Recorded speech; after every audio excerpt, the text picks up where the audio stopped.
PM, we've seen countless statues pulled down around the world because of links to slavery. This is off the back of Black Lives Matter.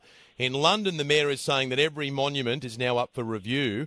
And one of the statues in the UK with a question mark now is of Captain James Cook. How do you feel about the removal of these statues? Well, when you're talking about someone like Captain James Cook, in his time, he was one of the most enlightened persons on these issues you could imagine. I mean, Australia, when it was founded as a settlement, as New South Wales, was on the basis that there'd be no slavery.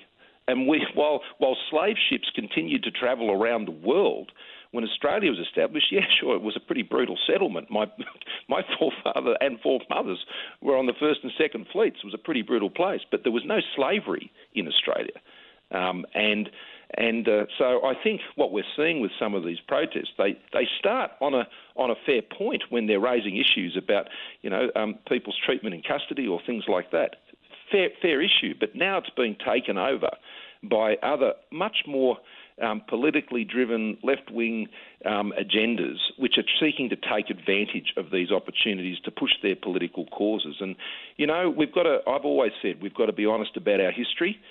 We've got to acknowledge the positive and the negative. But, I think we've also got to respect our history as well. And this is not a licence for people to just go nuts on this stuff.